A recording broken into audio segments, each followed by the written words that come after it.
It's another absolutely gorgeous sunny day, so I decided once again to let a couple of the cats come into the living room with me. Excuse me, while I make this video. I'm trying to get better, fewer ums and ahs, and I spend half the night going over what I'm going to say in my head, and then the next day I'm half asleep and I can't think of what I was going to talk about. When I first moved into the big house, which was a very big house, but I don't know that I would call it a mansion. It didn't have that many rooms. Kitchen, butler's pantry, maid's quarters above the kitchen, dining room, library, living room, with a major hall that went from the front porch double glass doors, the French doors, all the way to the back of the house, to the laundry room where there was a single bath. And then there was another hall from the door from the laundry room, and there were several small rooms off that hall, as well as the stairs up to the maid's quarters. The kitchen was very small. My father had to modernize it for Mom. It originally had a 4-door ice refrigerator, which I loved, and Mom always regretted that she hadn't kept it instead of replacing it with an electric refrigerator. Well, she would have replaced it with the electric refrigerator, but she wished that she had kept the 4-door unit for another purpose. It was a real antique, and Mom loved antiques. I had a little corner in the kitchen that we called Confection Corner, where I had my little cooking tools and toys, and I copied everything my mother did, or my father. My father made scrambled eggs in the morning for us. That was his job. Dad always came home from work first thing in the morning to bring us kids to school.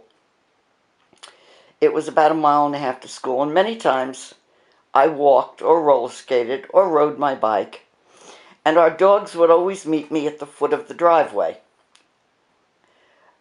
The driveway was very long and very curving, and Princess and Skippy were my buddies, and I played with them every day, as well as with Tinklet Eleanor, Nolly, my cat, who, as you know, I adored.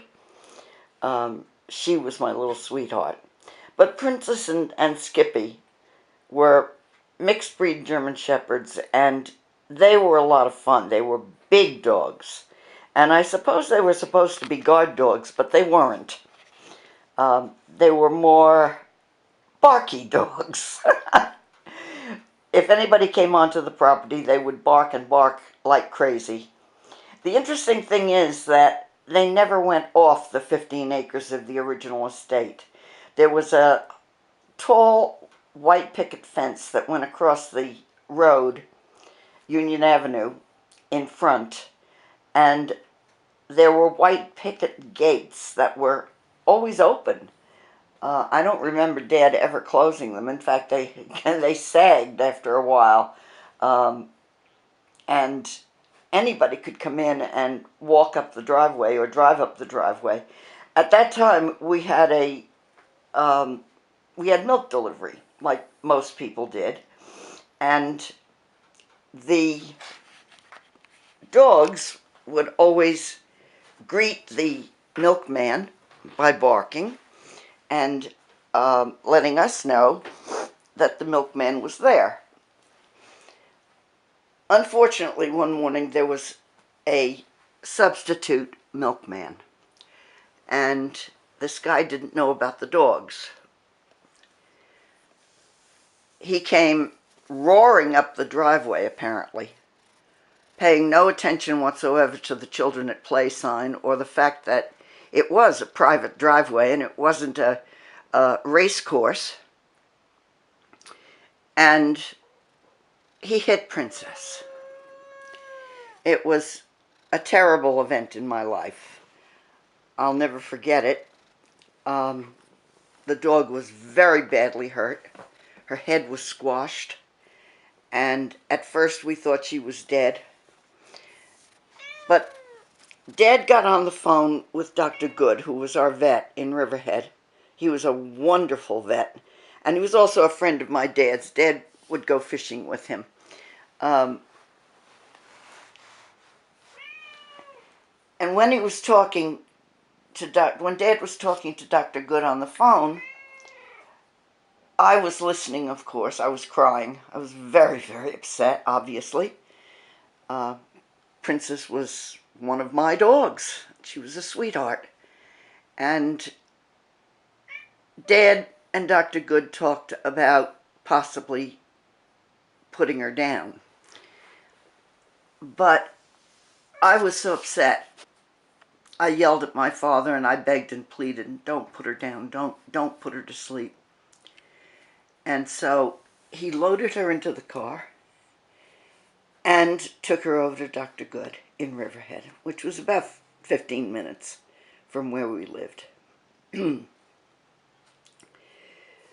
Dr. Good operated on her. He put her entire head back together. I'll never forget. He put a plate in her upper jaw, in her palate.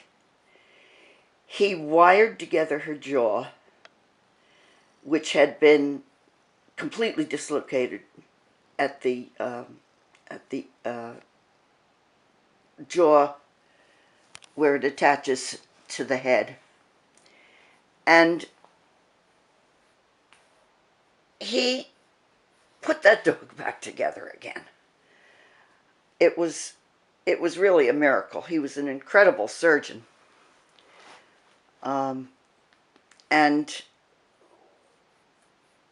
I don't know what he charged my father, but it probably wasn't a hell of a lot, because I don't think he thought the dog was even going to live. And besides, he was a friend of Dad's. They used to go fishing together. But eventually, Princess came home, and she began to recover. She had to be hand-fed. We would feed her soft foods with our fingers, and she started to put some weight back on. Her coat started to look better. Dr. Good unwired her jaw, which he had reset. The plate stayed in her mouth. She had also lost one eye. There was a vacant socket, and she could only see out of one eye, and her balance was off. Her equilibrium was shot to hell, which made sense because she had brain damage. But the dog never stopped loving us, and we never stopped loving her. She would run in circles after she recovered because she couldn't run in a straight line. So she would circle and circle and circle, and Skippy would circle with her. And when she lost her balance, Skippy would put his shoulder up against Princess's shoulder and hold her up and keep her from falling over. And he always watched over her. He slept with her. He walked with her. He had his eye on her all the time. And I've never seen such a devoted pair of dogs after that accident nearly killed Princess. When we first moved to the big house, I was alone most of the time, and I had a maple tree, an old maple tree out in the side yard, right at the top of the driveway, where I loved to go and sit on the lower branch and sing all by myself. I would sing all the Judy Garland songs that I could remember, and all the old songs that my father had taught me.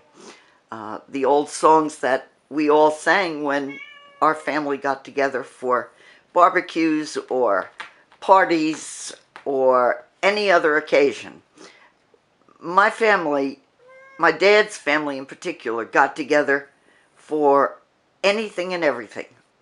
If there was a birthday, you can bet there was a birthday party, with Uncle Sam playing the harmonica and Aunt Sally on the piano and Dad whistling. He was a very, very good whistler. He didn't play an instrument, but boy, could he whistle.